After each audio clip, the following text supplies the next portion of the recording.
In the name of God, the merciful, the compassionate, and greetings to you. God bless you all. And all praise is due to Allah, the Lord of our universe. And greetings and salutations to Prophet Muhammad and his companions.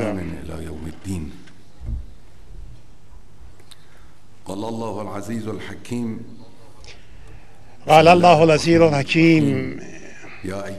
In the name of God, the merciful, the compassionate, O Prophet, fear Allah and do not obey the disbelievers and the hypocrites. Indeed, Allah is ever knowing and wise. And follow that which is revealed to you from your Lord. Indeed, Allah is ever with what you do acquainted. And rely upon Allah, and sufficient is Allah as disposer of affairs. I welcome our honored audience and dear guests. What has brought us here together is the Islamic awakening, which comes from the stronger inspiration and greater understanding among Muslim Ummah. This awakening has led to a major development among nations of our region and has brought about uprisings and revolutions that could have never been contemplated in the calculations of the dominant regional and international satanic powers. These are momentous uprisings that have razed to the ground the autocratic and imperialist strongholds and have vanquished the tyrants guarding them. There is no doubt that colossal social upheavals have always relied on solid foundation of history and civilization and are products of accumulation of wisdom and experiences. Over the past 150 years, the presence of great intellectual and jihadi personalities that have been opinion leaders and behind Islamic movements in Egypt, Iraq, India, and other countries in Asia and Africa has served as precursors and pioneers for the present situation of the Islamic world.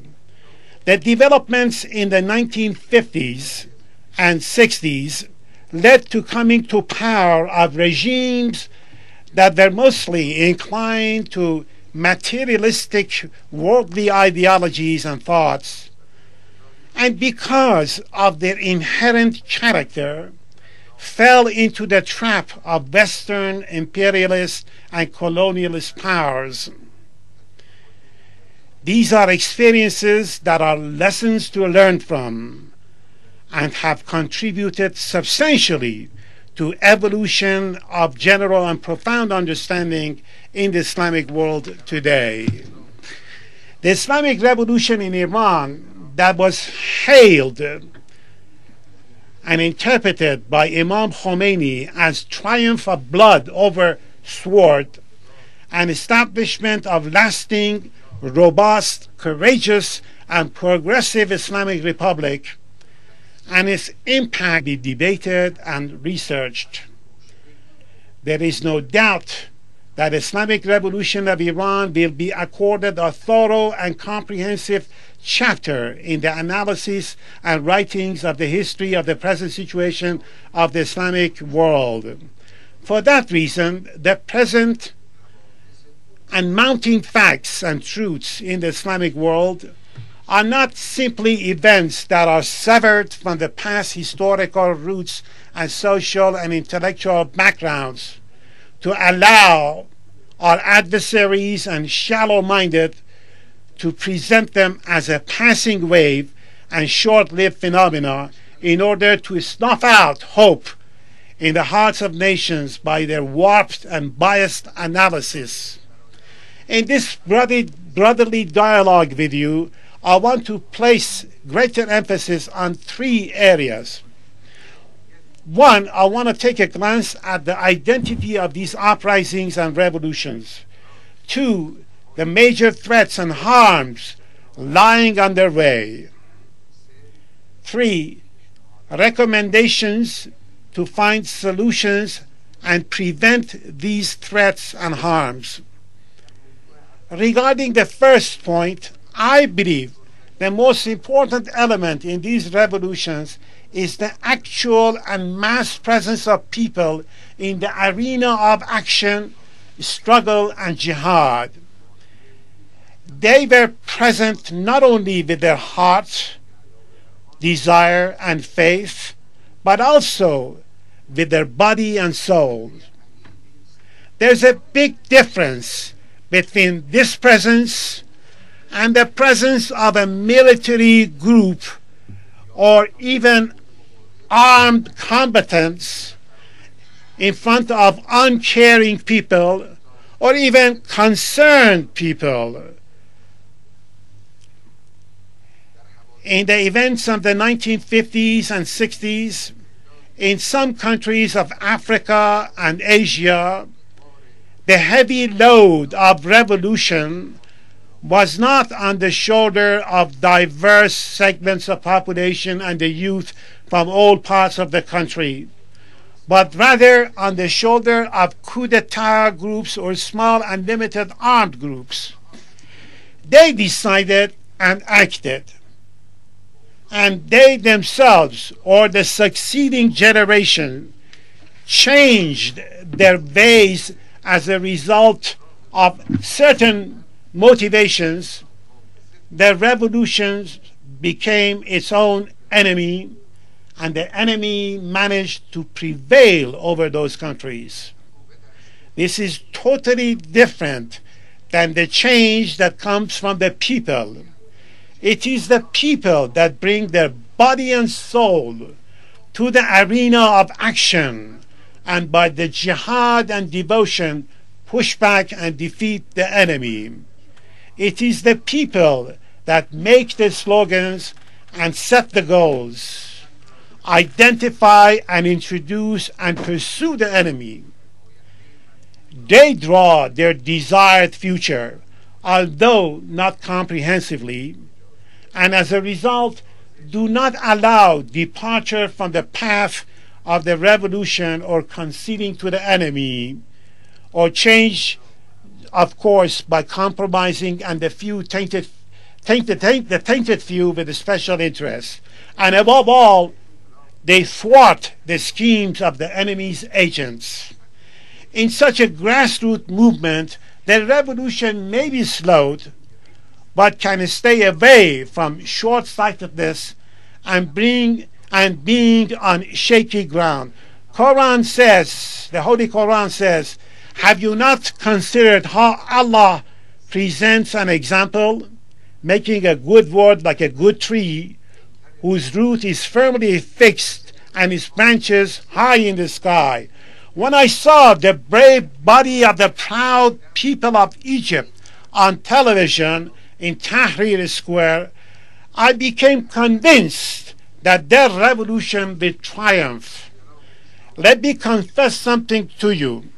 After the victory of Islamic revolution and the establishment of the Islamic Republic of Iran, which caused an earthquake among the worldly materialistic rulers in East and West, and brought unprecedented uproar and joy to Muslim nations, we expected that Egypt would be next in line to rise.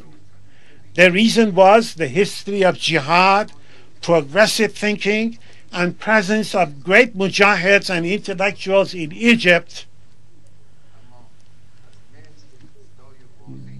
But we did not hear clear sounds from Egypt.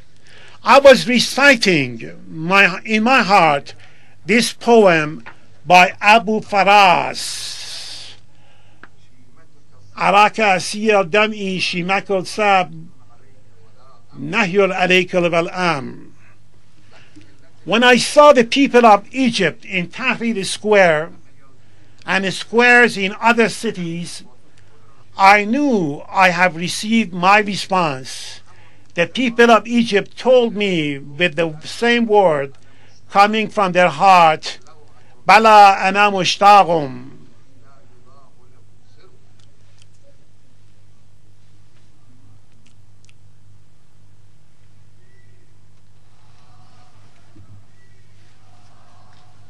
Takbir. This sacred secret was nothing but the motivation and resolve to rise. And gradually people of Egypt cemented this thought in their mind, and at a historical juncture they manifested their resolve and entered the arena in a magnificent show of their power. Tunisia, Yemen, Libya, and Bahrain are no exception to this general rule. In these revolutions, principles, values, and goals are not written in prefabricated manifestos of groups and parties, but written in the minds, hearts, and desires of each and every person on the scene, and are declared in the context of their slogans and behaviors.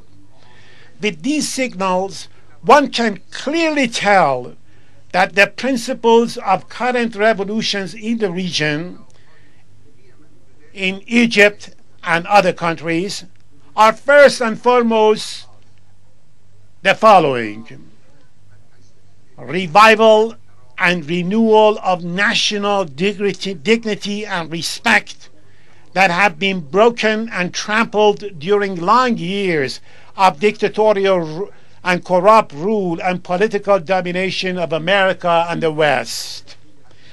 Keeping up the banner of Islam, which is the profound faith and long-standing attachment of people, and being able to enjoy peace of mind, justice, progress, and prosperity that could only be achieved under Islamic Sharia.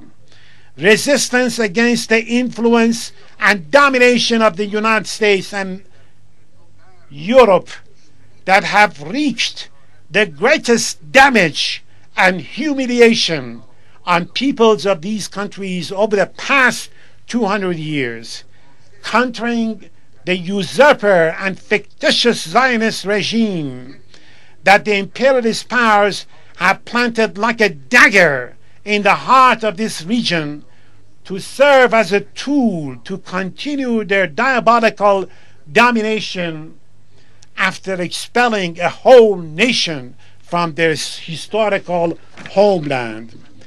There is no doubt that the revolutions in the region that rely on and demand these principles are not to the liking of America, Europe, and the Zionists, and they are going to use all means to deny them. But the truth will not change with their denial.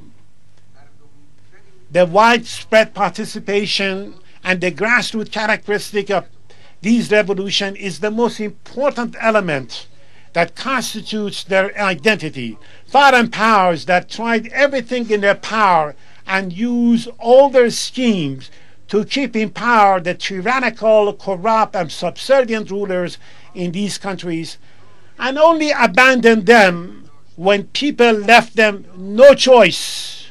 People left no choice for them.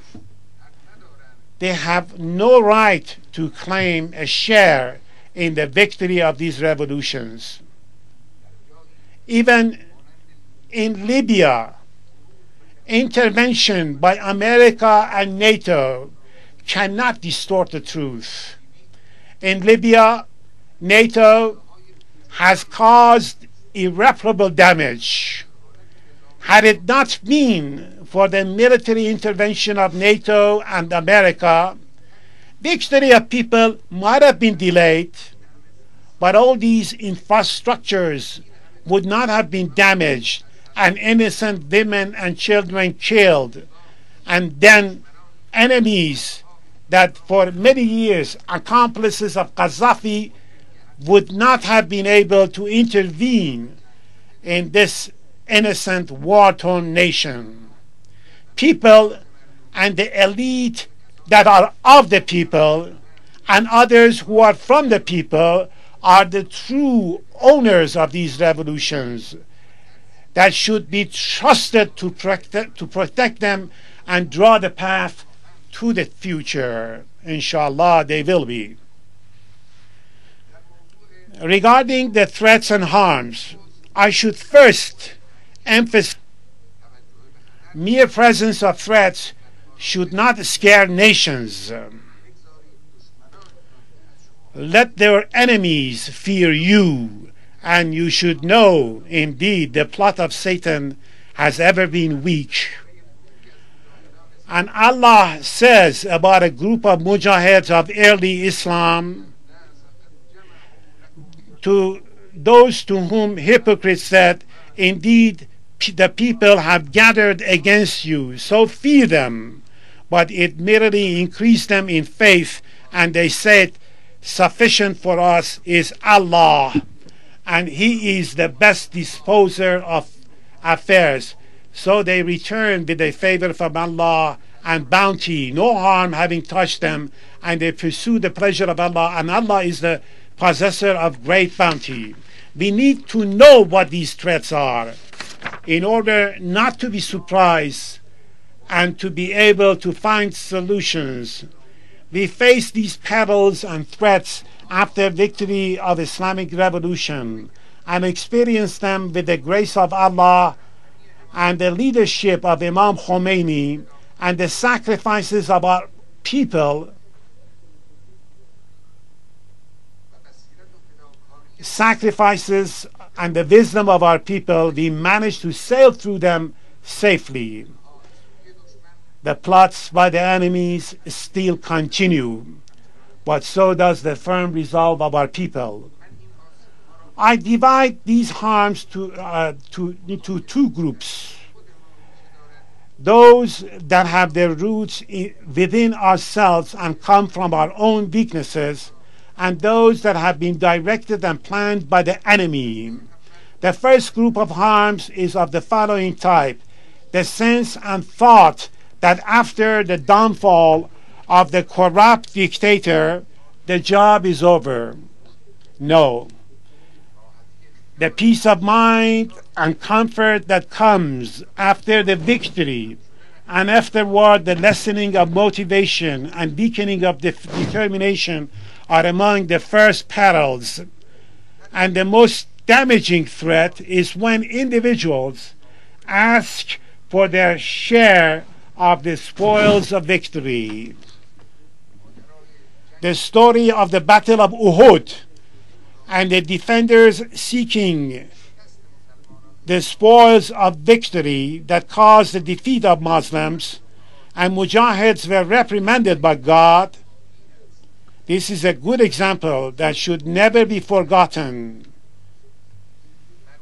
Being shocked and awed by the appearances of the arrogant powers and the feeling of fear from America and other interventionist powers are of these kinds of harms that should be avoided. The elite and the youth should throw away this fear from their heart. Believing in the enemy and falling into the trap of their smiles and their promises is another harm that in a very special manner the forerunners and the elite should avoid them. We need to know the enemy with its signals that it sends, whatever cover it uses, and to stay immune from its machinations, to keep the nation and the revolution immune from the machination. Another side to this coin is to be overconfident. We need to combine bravery with wisdom. We need to stand against the Satan and jinnal ins, causing division and pitting revolutionaries against one another and penetration behind the battlefront of the struggle is another great harm that needs to be avoided with all your power. The second group of harm has been experienced by almost all countries of the region during different events. The first harm is the coming to power of those who are committed to America and the West. The West tries, after the downfall of its pawns, to protect the basic pillars of the system and levers of power and change the direction by using the same foundation but with a different head in order to perpetuate its domination. This means wasting of all your efforts and sacrifices.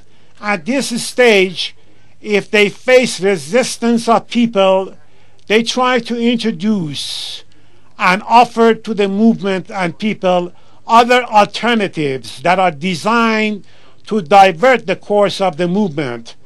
This scenario could be recommending government models and constitutions that will again throw the Islamic countries into the trap of cultural, political, and economic dependence on the West.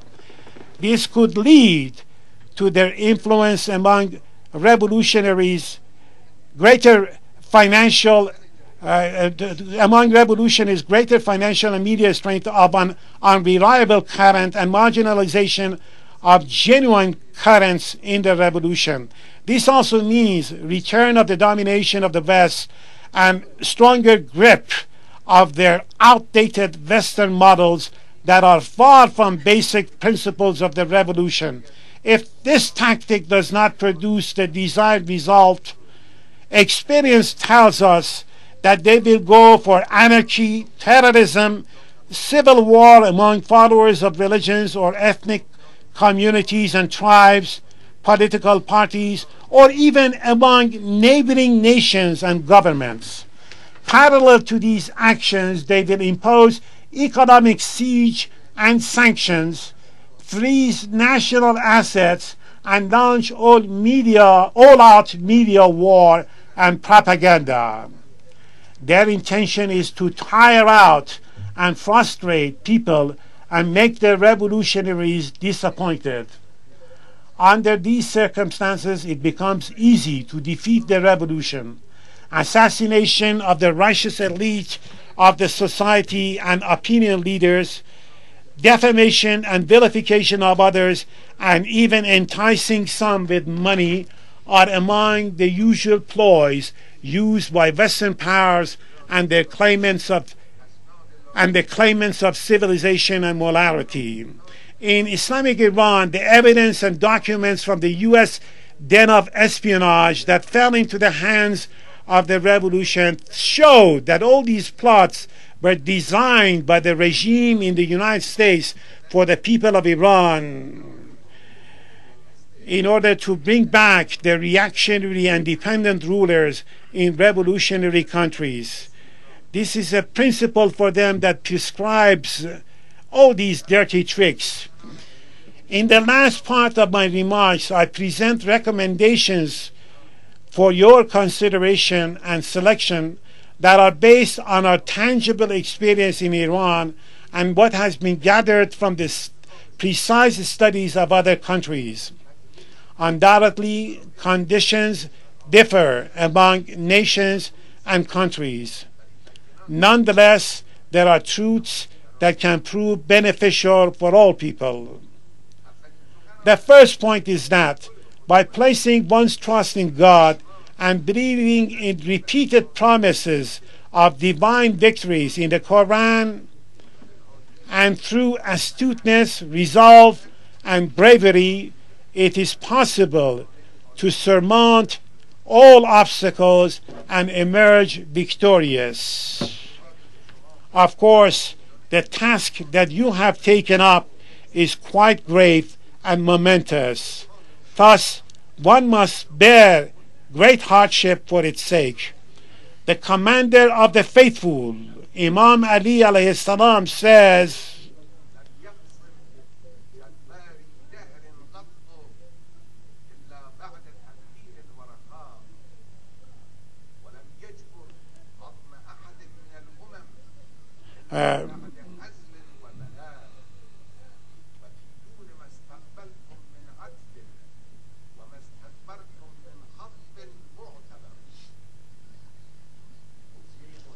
The important recommendation is that you must always consider yourself as being present on the scene.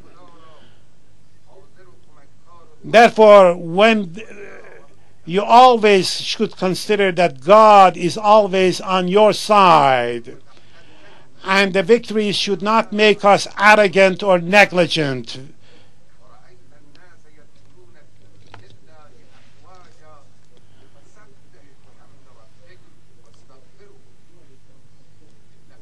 When comes the help of Allah and victory, and though you see people enter Allah's religions as God, celebrate constant rereading of the principles of revolution.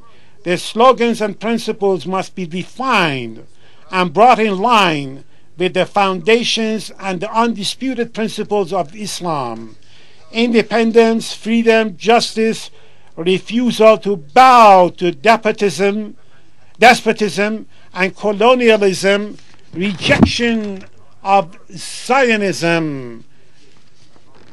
These are the principles of the Islamic country, the Islamic revolutions movements, and they all come from inspired by the Quran. Write down your principles on paper. Preserve your genuine nature with a high degree of sensitivity. Do not allow your enemies to formulate the principles of your future system. Deviation in revolution starts with deviation in slogans and objectives. Do not allow Islamic principles to be sacrificed for transient interests. Never place your trust in US, NATO, or criminal regimes such as Britain, France, or Italy, which for long plundered and divided your land among themselves. Look upon them with suspicion and do not believe their smiles. Behind these smiles and promises lie conspiracy and betrayal. Find your own way by resorting to the blessed fountainhead of Islam and give back foreigners' prescriptions to themselves. Another important recommendation is to avoid religious, ethnic, social, tribal, and border disputes. Recognize differences as legitimate and manage them. Reconciliation among Islamic religions is the key to salvation. Those who fan the flames of religious division through apostatizing others, through takfir of others, are the mercenaries and servants of Satan, even if done inadvertently. Creating your own system of governance is your main and seminal task. This is a complex and difficult undertaking. Do not allow secular or Western liberal or extremist nationalist or leftist Marxist models to be imposed on you.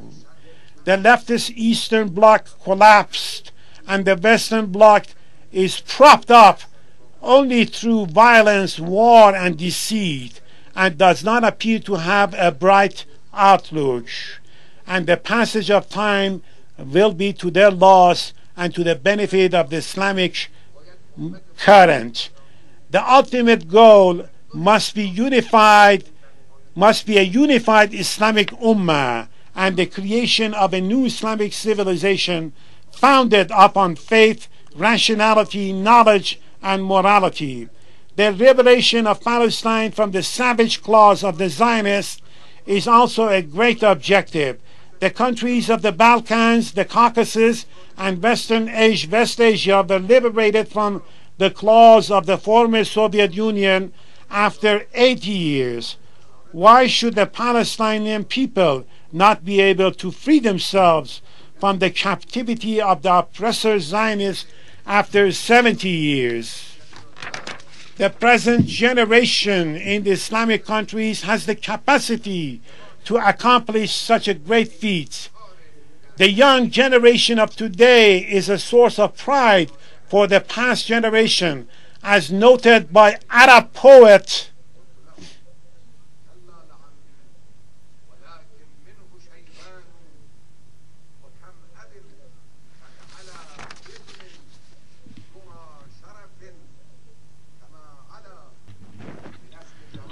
trust your young generation. Revive their feeling of self-confidence and benefit them from the experiences of the elders and those with experience. There are two important points in this connection. First, one of the most important demands of the people who have revolted and who have been liberated is to have a decisive participation in the management of their countries. And since they believe in Islam, their desire is to have a system of Islamic democracy, that is, the rulers being elected through the vote of the people and the dominant principles and values of the society being based on Islamic knowledge and Sharia. This can crystallize in various countries depending on their conditions through various methods and forms.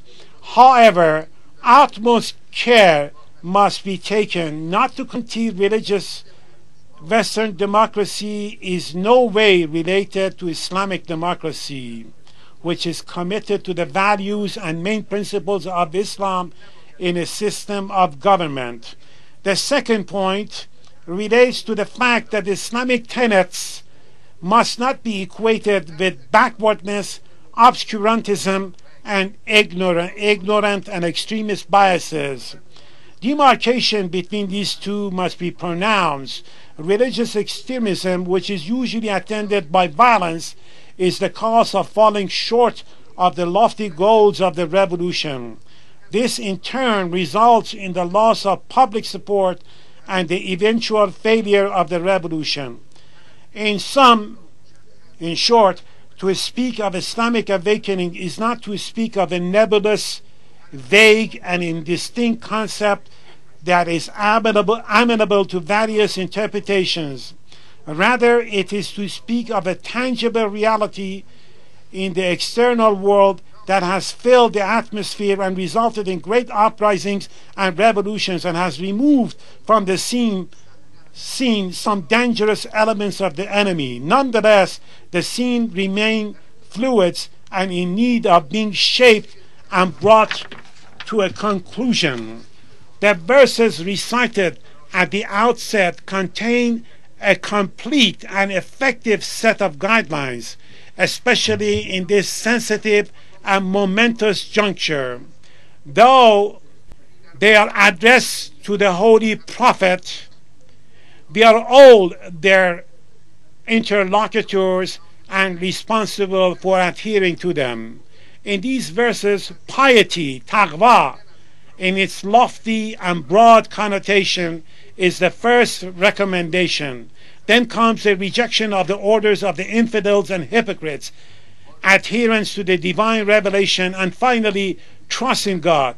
Once again, we will review these verses from the Holy Quran. In the name of Allah, the Compassionate, the Merciful. O Prophet, fear Allah.